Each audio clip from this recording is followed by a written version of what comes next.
Good morning India. दोस्तों नमस्कार। दोस्तों आज की कहानी कैसी लगती है ये आप हमें कमेंट बॉक्स पर कमेंट करके ज़रूर बताएं। साथ ही अगर आपको ये कहानी पसंद आए तो आप इस वीडियो को लाइक करने के साथ चैनल पर पहली बार आए हो तो चैनल को सब्सक्राइब करना ना भूलें। इससे हमारे चैनल की सभी कहानियाँ आप तक सबसे पहले पहुँचेगी। चलो अब इस कहानी को शुरू करते हैं। और एक बात सुन लो, कहानी सुनते वक्त आप ईयरफोन या फिर हेडफोन का उपयोग करें। इससे कहानी की ऑडियो क्वालिटी आपको पसंद आएगी जब आपकी कहानी तक पहुंचेगी। चलो अब इस कहानी को शुरू करते हैं। दोस्तों ये कहानी अनुराधा की है और ये उसकी ज़िंदगी की एक सच्ची कहानी है। अनुराधा कहती है मैं नागपुर में रहने वाली हूँ और मेरी उम्र 34 साल है। मेरे शादी को हुए 7 साल हो चुके हैं। मेरे 2 बच्चे हैं, एक बेटा 3 साल का और बेटी 2 साल का। मेरा रंग सांवला है लेकिन मेरा शादी के बाद भी मैं बहुत ज़्यादा निखर है मेरे शरीर में। शादी से पहले मैंने अपने कई रिलेशनशिप भी थे, वो मेरा उस समय बॉयफ्रेंड था। उसके बाद तो सिर्फ हस्बैंड के साथ ही मेरा रिश्ता है। और शायद ये बात ज़्यादातर महिला के साथ होती होगी कि शादी के कुछ टाइम तक वो 2 पति पत्नियां बहुत वक्त देते हैं, हर टाइम बस उनसे वक्त बिताते हैं। मगर जहाँ 2 बच्चे हो जाए उसके बाद तो सिर्फ नाम मात्र ही लाइफ रह जाती है। मेरे साथ भी ऐसा ही हुआ।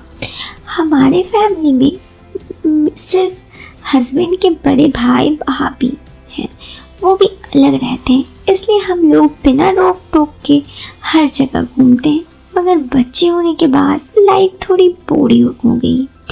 मेरे अंदर की जो बात है वो सब शांति नहीं होती और मुझे ये सब बिल्कुल अच्छा नहीं लगता। इसलिए जब मेरे हस्बैंड जॉब पर चले जाते हैं और बच्चे सो जाते हैं तो मैं भी इधर उधर घूमते रहती हूँ, कभी कुछ तो कभी कुछ, बस अपने बारे में सोचते रहती हूँ।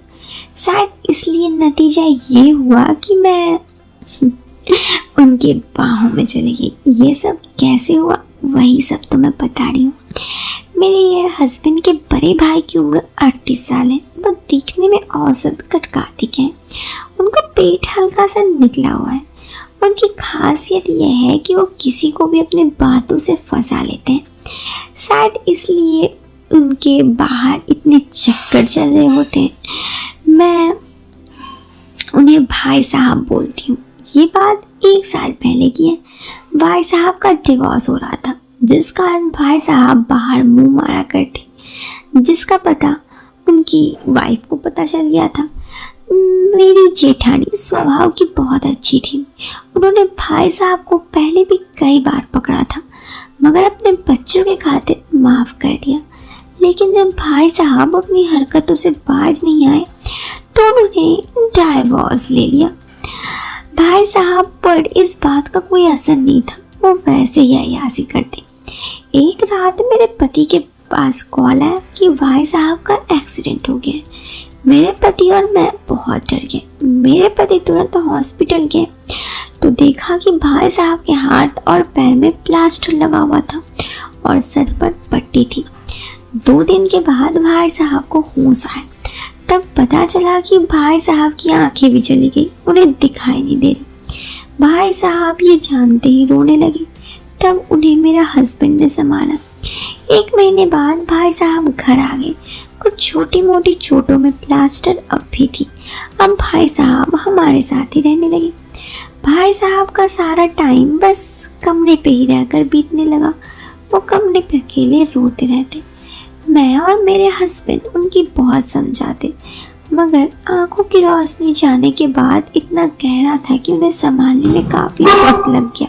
फिर कुछ दिनों बाद भाई साहब ने सब कुछ ईश्वर की मर्जी मानकर खुद को समझा दिया। भाई साहब के एक्सीडेंट का असर मेरे लाइफ में ज़्यादा हो गया, जिस कारण ये था कि अब मेरे हस्बैंड को उनके हिस्से का काम करना पड़ता। हम दोनों की लाइफ में जरा भी वक्त नहीं मिल पाता। हमारे बीच रिश्ता 1-2 हफ्ते में एक बार ही हो पाता। भाई साहब पर मेरी नज़र तब भी जब वो हर रोज़ मैं उनका कपड़े साफ करती और मैं उन्हें देखा था। मैं समझ तो गई थी कि भाई साहब क्या सोचते हैं। मैं कई बार उन्हें देखती और उनके बारे में सोचती, तो कई बार अपने आप को देखती। थोड़ी देर बाद मैं, एक दिन की बात है, कपड़ा धोकर उठी तो भाई साहब रूम में थे। वहाँ मैं उनका चादर बदलने गई तो उस पर भी दाग लगा था। मैं जल्दी से चादर वापस बदल कर आ गई। दोपहर के टाइम जब बच्चे सो रहे थे तो भाई साहब भी अपने कमरे पे थे। मैं इधर उधर ही घूम रही थी। मुझे बार बार भाई साहब की दाग याद आ रही थी। मैं भी बस उनके बारे में ही सोच रही थी। मेरा बड़ा ही मन भाई साहब के बारे में कुछ उलट पुलट आने लगा।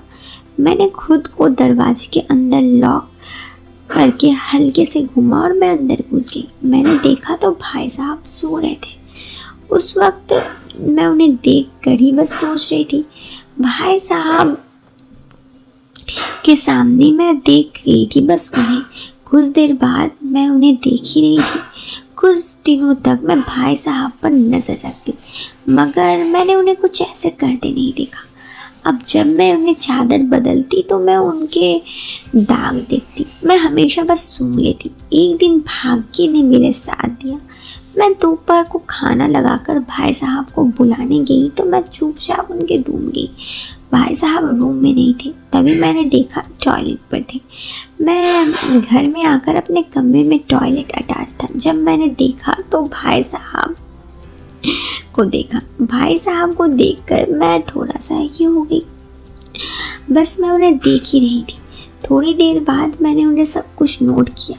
एक दो पल बाद भाई साहब रूम में आ गए। मैं वहीं खड़ी थी। भाई साहब को शायद लगा कि मैं रूम में कोई है। उन्होंने मुझे आवाज़ दी, कौन? अनुराधा। मैंने जब कोई जवाब नहीं दिया तो उन्होंने अपने आप को फिर अपना काम शुरू कर दिया। तभी भाई साहब ने मेरे बेटे को आवाज़ लगाया। मैं तुरंत दबे पाँव कुर्सी के पीछे छिप गई। मेरा बेटा अंदर आया और ताऊ जी को बाहर ले गया। भाई साहब बाहर जाते ही मैं वॉशरूम गई। मैंने सब कुछ देखा, साफ किया और आ गई। मैं अब हमेशा उन्हें देखती और उनका रूम में आवाज़ लगाती।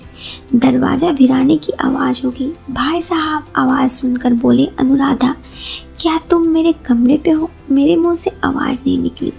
मैं बोलने लगी, वो भाई साहब वो, मगर आप इधर आ गए। भाई साहब को देखने लगी। उनको देखने से साफ साफ लग रहा था जैसे वो जान गए हैं कि अभी मैं उनके रूम में थी। फिर हम सब खाना खाए। मैंने अपने बच्चों को दूध खिलाया और रूम में जाकर खेलने लगी। मेरे भाई साहब बोले, अनुराधा मुझे कमरे में ले जाओ। मैं उनका हाथ पकड़कर कमरे में ले गई। भाई साहब बोले, अनुराधा गेट बंद कर देना। मैंने कहा ठीक है, आप आराम करो, कुछ चाहिए तो आवाज़ दे देना। मैंने गेट खोला और गेट लगा दिया, मगर मैं बाहर नहीं गई। मैं गेट बंद होने के आवाज़ से भाई साहब को लगा कि मैं बाहर चली गई, मगर मैं अंदर ही थी। मैं उन्हें देख रही थी और उनके बारे में ही देख रही थी। वो मेरे बारे में ही कुछ बोल रहे थे और वो ये कर रहे थे। तभी मेरे बेटे की आवाज़ आई, वो मुझे बुला रहा था। मैं चुपचाप निकल गई। इससे पहले मेरा बेटा भाई साहब के रूम पे आता, मैं हल्के से लॉक घुमाकर दरवाज़ा खोला, मगर दरवाज़ा खुलने की हल्की सी आवाज़ भाई साहब ने सुन ली। भाई साहब ने तुरंत ही गर्दन घुमाई तो मैं वहीं खड़ी थी। भाई साहब दरवाजे की मुंह करके मुस्कुराने लगे। मुझे लगा भाई साहब को पता चल गया कि मैं उन्हें देख रही थी। मैं बिना कुछ बोले जल्दी से उनके कमरे से बाहर निकल गई। उस दिन तो मैं बस बढ़ गई। अगली सुबह एक नया ही नज़ारा मेरा इंतज़ार कर रहा था। हर सुबह भाई साहब जल्दी उठ जाते, मगर आज वो सो रहे थे। इतने महीनों से भाई साहब को मैं देख रही थी, ये पहली बार था। मेरी नज़र उनकी तरफ से हट नहीं रही थी। तभी मैंने भाई साहब को हिलाकर जगाया। उनको सुबह उठकर गुड मॉर्निंग कहा और उसके बाद मैंने उन्हें देखा। ऐसे करते हुए उनका चेहरा ऐसा था जैसे मुझे देख रहे हैं। मैं वहाँ से चली गई। मेरा मन वही नज़ारा घूम रहा था। मैं समझ नहीं रहा था। उन्होंने पहली बार ऐसा कुछ किया। मुझे कुछ देर में उनका जवाब भी मिल गया। मेरे पति जब उन्हें नाश्ता के लिए लेने गए तो उन्होंने मना कर दिया। पूछने पर बोले मैं बाद में करूँगा। पति के जाने के बाद मैं काम करने लगी। तभी भाई साहब की आवाज़ आई, अनुराधा मेरे कपड़े निकाल दो। मैं तुरंत भाई साहब के कमरे पे गई। वो सिर्फ थे। उसके बाद उन्होंने कहा, अनुराधा मुझे पता है कि तुम मुझे देख रही थी, लेकिन वो चाहते थे, वो समझ रहे थे, मैं भी समझ रही थी, लेकिन मुझे ये एहसास था कि ये सब गलत है। मैं कुछ बोल नहीं पा रही थी। भाई साहब ने कहा एक एक सब मेरे कानों पे गूंज रहा था। शादी के बाद मैंने पति को धोखा नहीं दिया। मैंने फैसला नहीं कर पा रही थी, इसलिए मैं असमंजस में थी कि मुझे भाई साहब की बातों पर आना चाहिए या नहीं। दोस्तों, आपको क्या लगता है, क्या मुझे भाई साहब की बातों पर आना चाहिए? अपने जवाब कमेंट बॉक्स पर जरूर दें। साथ ही दोस्तों, वीडियो पसंद आए तो आप इस वीडियो को लाइक करने के साथ चैनल पे पहली बार आए हो तो चैनल को सब्सक्राइब कर सकते हो। मिलते हैं फिर एक नए वीडियो में एक नए और इंटरेस्टिंग टॉपिक के साथ। तब तक के लिए दोस्तों, बाय, टेक केयर, बाय।